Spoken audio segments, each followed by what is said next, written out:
This is Latter-day Presentations, where we discuss topics and issues of faith for Latter-day Saints. Are Latter-day Saint missions traumatic? It's time for a hard conversation. Let's get to it. The reason I bring this up is we had a social media post the other day that said, "My advice to all therapists with Mormon clients. Their LDS mission is almost certainly a landmine of unprocessed trauma. Your client probably doesn't even remember what happened." This is an interesting thing to say about our Latter-day Saint missions. And some of us who are very supportive of the missionary program and who look back on our mission experiences with joy and fondness, we might look at something like this and immediately want to dismiss it and wave it off. But I'm going to invoke the Maxwell rule here. And what is that? Years ago in General Conference, Elder Neal A. Maxwell said the following. He said, "Therefore, brothers and sisters, quiet goodness must persevere, even when, as prophesied, a few actually rage in their anger against that which is good. Likewise, the arrogance of critics must be met by the meekness and articulateness of believers. If sometimes ringed by resentment, we must still reach out, especially for those whose hands hang down. If our shortcomings as a people are occasionally highlighted, then let us strive to do better."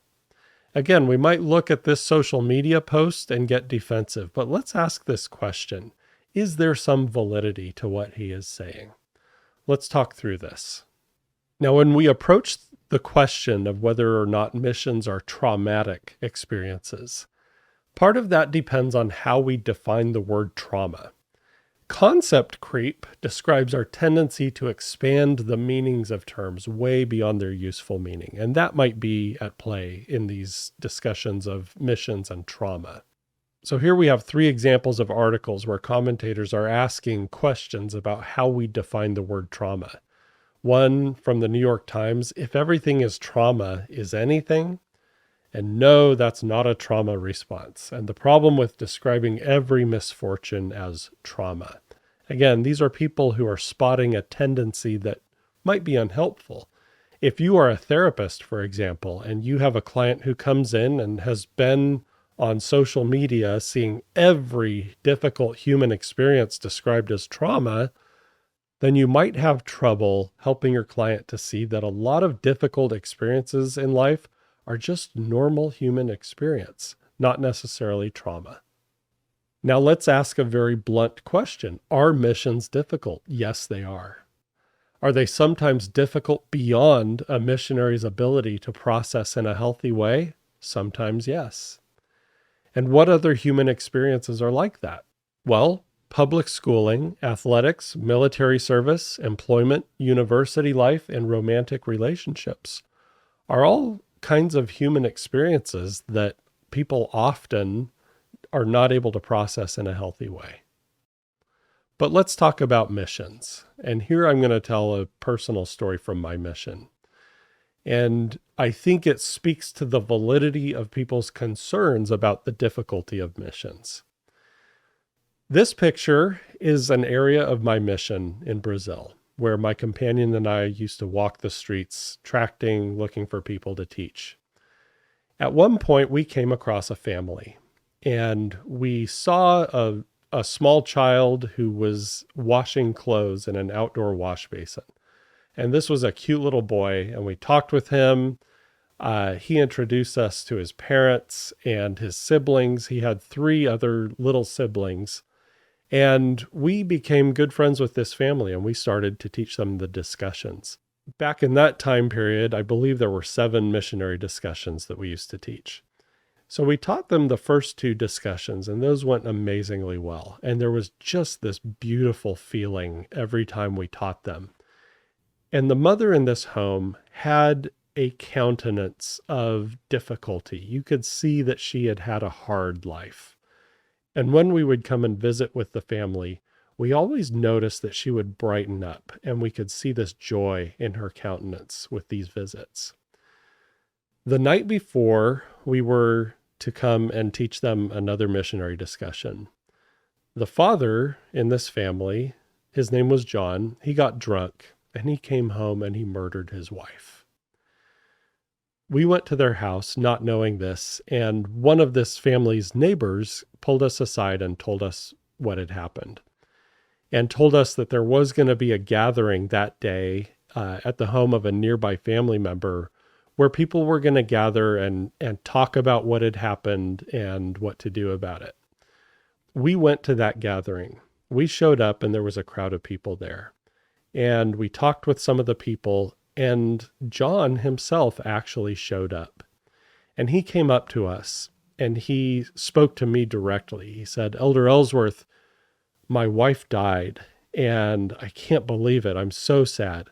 And I could see in his eyes, I knew what had happened because of what the neighbors had told me. I could see this deception in his eyes. And I remember staring him in the eyes and just shaking with rage towards him over what had happened. And as we left that gathering, we saw police cars pull up to actually apprehend him and take him away. For many years since my mission, I've had memories of that time. My companion and I sat in a plaza nearby for about 3 days, hardly speaking a word to each other. We were completely unable to do any kind of missionary work. We just sat mostly in silence for about 3 days, just completely shattered by the experience of this family and thinking about the future of those 4 beautiful little children. To this day, I often pray for those little children. I hope that those children carried with them memories of how much a couple of Latter-day Saint missionaries loved them. I hope they joined the church, because within the church, we have so many opportunities to mentor young people. And a church experience would offer children like these just wonderful father figures and mother figures who could mentor them throughout life. But I cannot sugarcoat it. This was a brutal, difficult experience for me to process as a 19-year-old kid. And with that said, I need to tell a couple of other stories. In that same area, my companion and I received some guidance from my mission president about how to do missionary work. And it wasn't guidance that we wanted to hear. It would make our missionary work harder, not easier. But we decided to obey. And when we did, we encountered a family and we taught them the gospel.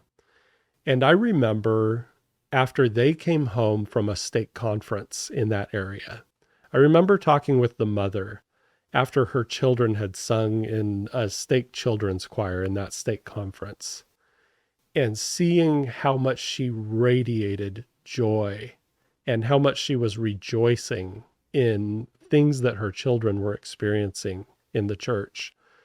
I remember walking out of their house and thinking I had no idea that depths of joy like this were possible. I simply had no idea.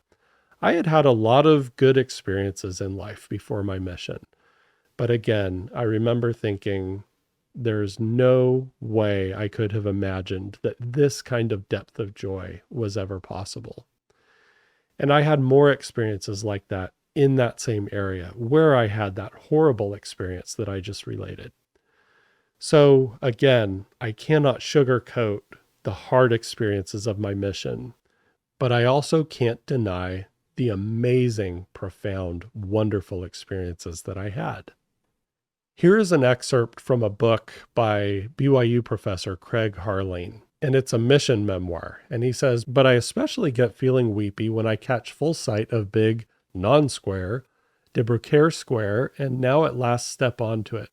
Because 35 years ago today, on this very same May 23rd, I stood on this very same square in the shadow of this very same French-styled trapezoidal building with the very same Coca-Cola sign on top and started, well, weeping, really weeping like a baby in public, weeping because I'd been out on my 2-year mission almost a whole year by that point.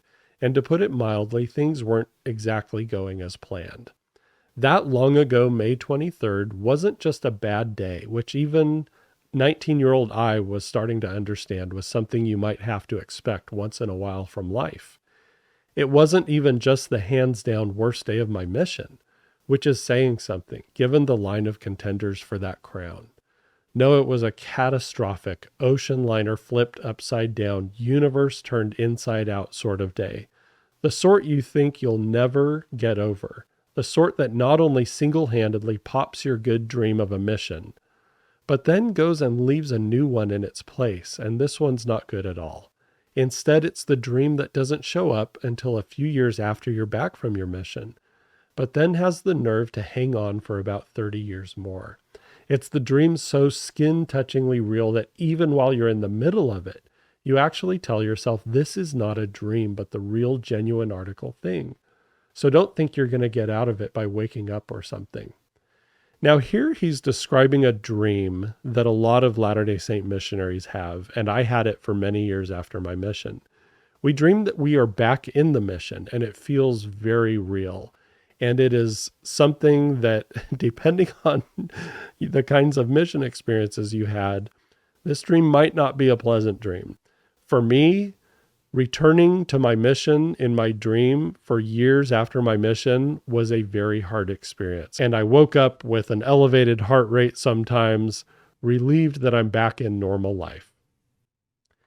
He says it's the dream so epidemic among former Mormon missionaries that it makes you a big believer in Jung's collective unconscious. It's the dream that says you have to go on another mission. Even though you're lying down whenever the dream hits, your knees manage to buckle anyway. But you still agree to go again every time, thanks to the mighty sense of duty you learned on your first mission. And because you actually do finally want to have a legendarily good mission. But then you wake up in the heart-racing junior post-traumatic stress disorder panic anyway, because it turns out you can't handle, after all, the possibility of something like the miserable little event on Debrecare Square ever happening ever again, ever. So I don't know what his experience was that he's talking about on this mission, but I do know that recurring dream and how it affected me for so many years after my mission.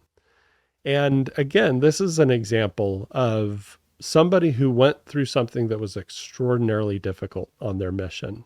And we can't sugarcoat these kinds of difficult experiences. Now, when I look back on my mission, I have two narratives available to me that I can tell about my mission experience. My mission was a time when I came to know God, a time when I developed deep, lasting friendships, a time when I learned the value of structure and systems that discipline my impulses, a time when I learned I can do hard things, a time when I developed a greater appreciation for the variety of human experience, a time when I saw firsthand how God works through weak and simple people.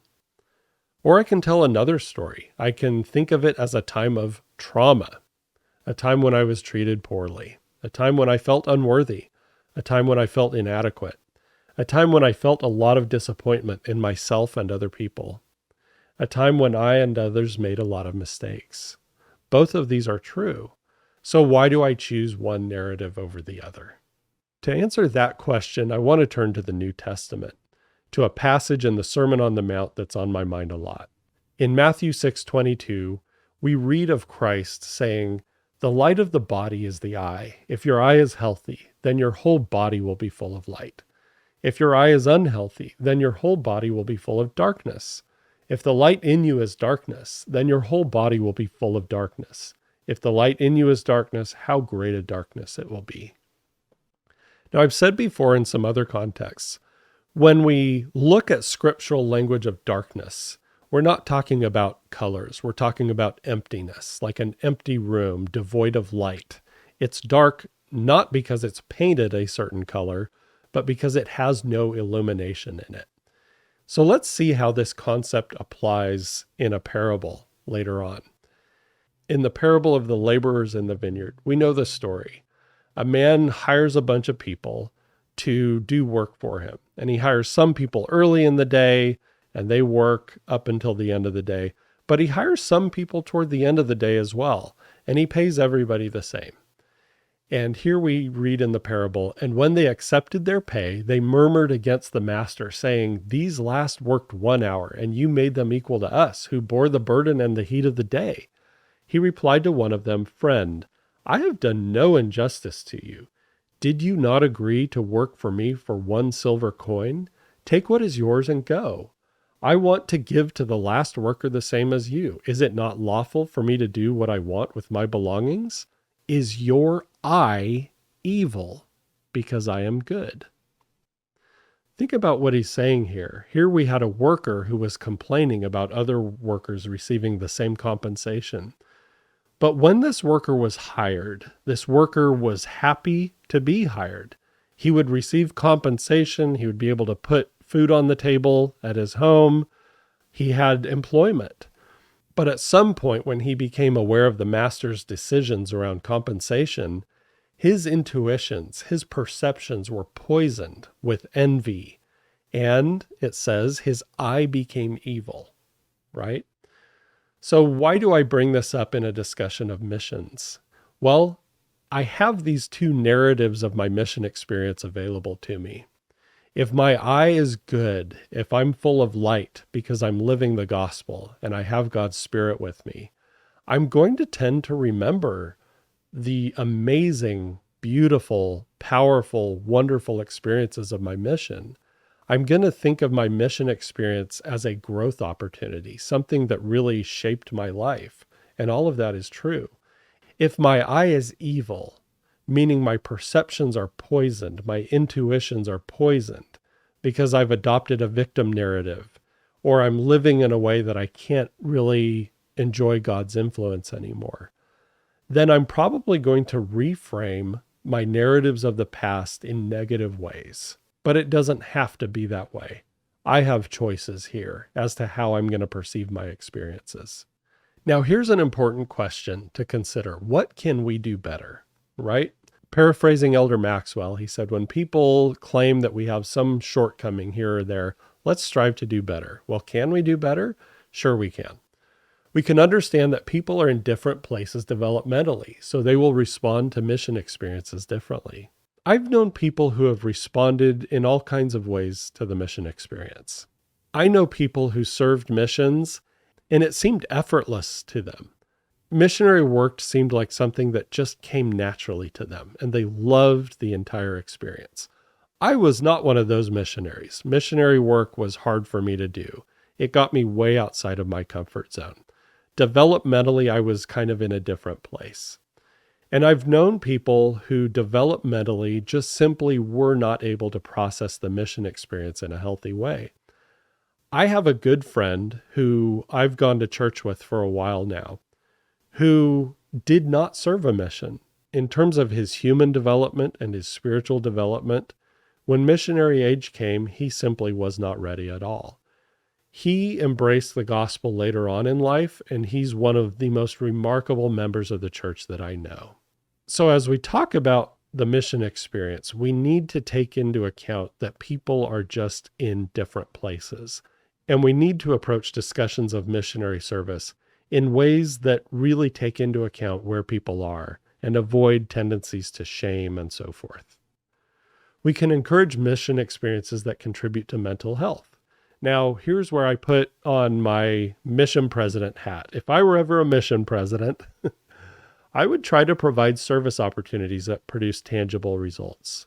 What do I mean by that? Well, the younger generation has spent a lot of time in front of screens, and they have developed impulses as a result, impulses to seek likes and validation from strangers on the internet. A lot of the younger generation simply do not know the simple satisfaction of building something and serving people using their hands to create things and actually see visible, tangible results for what they do. There are very few things that are better antidepressants than creating things, building things, and actually seeing the results of your labor. And a lot of the younger generation, because of their internet-oriented life, they do not know this. So If I were a mission president, I would definitely steer missionaries towards service opportunities where they're actually building things in service to other people.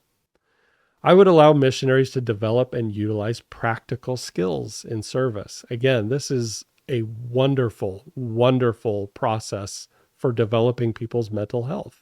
I would encourage the development of good cognitive behavior among missionaries. And when I talk about cognitive behavior, I basically mean the therapeutic way of thinking about that. Avoiding cognitive distortions like blaming and shaming, or catastrophizing, or personalizing, or discounting the positive, those kinds of things that contribute to deterioration of people's mental health. And I would encourage real human connection as part of missionary service. And here I'm going to tell another mission story. Late in my mission, my companion and I were winding down one of our days of proselyting. And I believe, if I remember correctly, we were supposed to finish our proselyting at 9:30 p.m. at night. And it was 9 o'clock. So that meant that if we were going to find somebody on the street to talk to, that would be our last conversation for the day. And we did find somebody. We found a man standing in front of his house. And I spoke with, I don't know how many thousands of people on my mission. I remember very few names after all these years. It's been more than 20 years that I've been back. But I still remember this man's name. It was Caetano. And we talked with him. And when we initially approached him, he said, "I'm not interested in your church." And I said, "Okay, how about if we just talk?" And he said, "Okay." And I said, "What do you believe about God?" And he said, "I'm an atheist." I said, "Why is that?" And he told us his story. He had been Catholic and he had left the Catholic faith. And he told us the reasons why. There were some historical issues that he found insurmountable in his faith. But just talking with him and not trying at all to convert him in any way, just having that human to human conversation was a wonderful experience. Again, I remember this man's name all these years later. It was that great of a conversation. And once again, we were not trying to convert him at all. We were just talking with him about his experiences and just letting him share his life story with us. At the end of that conversation, Caetano told us, he said, "I'm not really interested in seeking God right now. But if I ever do get curious about God, I think I'm going to come to you guys' church." It was an amazing experience. And I think a lot of those kinds of experiences would do wonders for missionary mental health. And they show that sometimes actually less is more in terms of our proselyting. I did a lot of proselyting on my mission. I had some success, a lot of failure. I don't regret proselyting at all. But I wonder if sometimes I might have benefited in some more of my conversations on my mission from a sort of less is more approach, just getting to know somebody and hearing their story, giving them an opportunity to share their perceptions of things rather than trying to proselyte them. Anyway, that's one data point to consider. If I were a mission president, I would encourage my missionaries to seek human connection, just seek to connect with people. And out of that, organically, will emerge a lot of opportunities to share the gospel. That's something that I firmly believe. Now, another thing that we can do better is we can apply critical thinking to criticisms of the missionary program. Something that we hear from time to time is that missionaries are having increasingly poor mental health, and that is often blamed on the missionary program. Well, should it be blamed on the missionary program? Here we have some charts that are part of a report to the U.S. Senate Judiciary Committee. And you can see we have these measures of mental health from young people throughout the world, not just in the United States. Young people's mental health throughout the world has been deteriorating for years. So it should be no surprise to us that a lot of our missionaries are struggling, that they are part of these generational trends in mental health. And again, there are things that we can do for missionaries to help them to develop better mental health. But we absolutely should reject any suggestion that it is missionary work that somehow uniquely contributes to the deterioration of young people's mental health, when these trends are so observable from the research of social scientists. And finally, I want to offer some recommended reading. Here's a book called The Coddling of the American Mind by Greg Lukianoff and Jonathan Haidt. And in this book, they say, sages in many societies have converged on the insight that feelings are always compelling, but not always reliable. Often they distort reality, deprive us of insight, and needlessly damage our relationships. Happiness, maturity, and even enlightenment require rejecting the untruth of emotional reasoning and learning instead to question our feelings. The feelings themselves are real, and sometimes they alert us to truths that our conscious mind has not noticed, but sometimes they lead us astray. In another section of the book, they say, by the early 2000s, however, the concept of quote-unquote trauma within parts of the therapeutic community had crept down so far that it included anything experienced by an individual as physically or emotionally harmful, with lasting adverse effects on the individual's functioning and mental, physical, social, emotional, or spiritual well-being. The subjective experience of harm became definitional in assessing trauma. As a result, the word trauma became much more widely used, not just by mental health professionals, but by their clients and patients, including an increasing number of college students. As with trauma, a key change for most of the concepts Haslam examined was the shift to a subjective standard. It was not for anyone else to decide what counted as trauma, bullying, or abuse.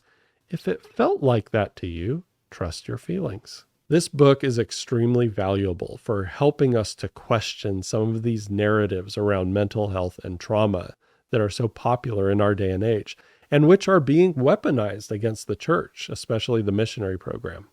And now I want to close this presentation with my own perception of my mission. When I was preparing to serve a mission, I had no idea how hard it would be. I also had no clue as to the depths of joy I would experience on my mission. It was the hardest experience of my life and the most valuable. I would not trade it for anything. It's hard for me to even express the gratitude that I feel every single day for my unbelievably difficult and challenging mission experience. And I know a lot of people who feel the same way about their experiences. Thank you for joining me today. This has been an episode of Latter-day Presentations. We would like to remind viewers that our channel represents our own views and not necessarily any official positions of the Church of Jesus Christ of Latter-day Saints. We hope this presentation has been informative. Our notes for this show are at Nauvoo Neighbor, and the link can be found in the show description. Also in the show description, we have a link to provide feedback. If you would like to suggest a topic for discussion, or if you would like to contribute a presentation on a topic of interest to you, let us know. Thanks again for joining us.